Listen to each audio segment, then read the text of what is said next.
Youth crime is a controversial issue in Britain today. In London in particular, we are bombarded with images of youth crime and with stories of increased gang-related violence.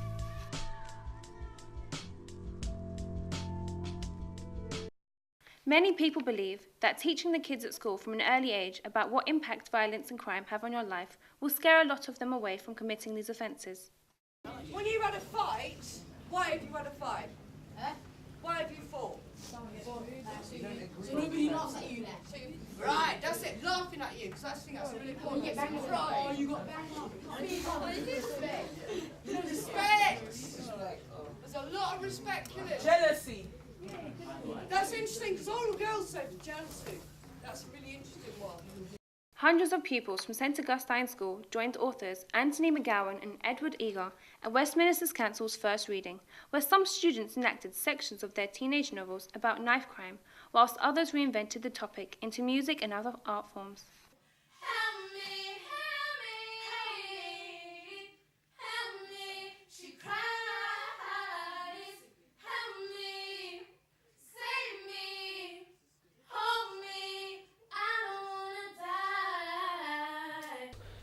I think a lot of the things on the media and a lot of the games that young people play glorify violence.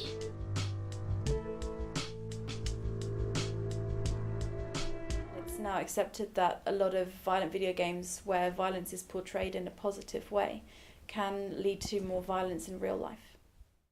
But do the public think there is enough being provided by the government to steer young people away from violence, gangs and knife crime? No, I don't think the government is doing enough to tackle this issue, and I think the issue of teenagers' crime and the way that they're attacking in a group, attacking each other, it is a serious problem, and every parent is afraid, because if your son or your daughter is going to school, you don't know he will come back safe or not. They need more positive role models, leading community projects. They need a much wider variety of youth clubs and things for them to do. Because at the minute, a lot of people's arguments is that there isn't enough for young people to do, and I understand that.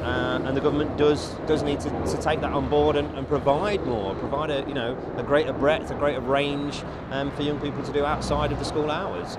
Today's crime is absolutely ridiculous, because every day on the news you hear someone either being stabbed or somehow involved in some accident. The government is definitely not doing enough about it, because every day you hear the same stories over and over again, and it's again out of hand, to be honest.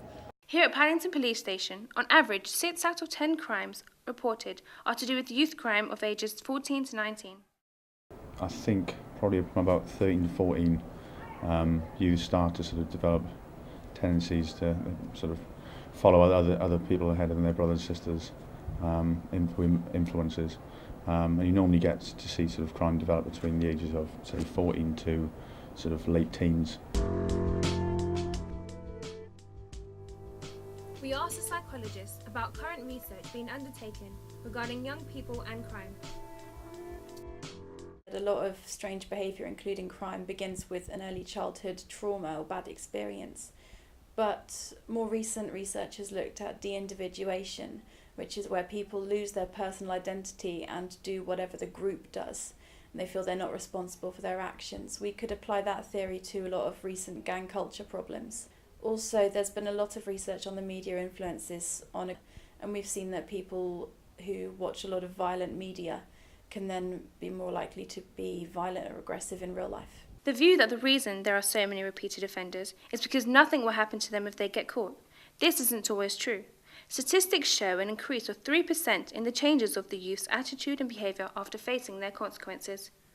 There have been a number of young people that I've been working with who've been turning things around. I've had one young person who's come out of prison recently, and he's now back in college full-time. Crime affects your life chances much more than you imagine. It makes finding a job much harder. It affects your relationship with friends and family, and ultimately it does not pay at all.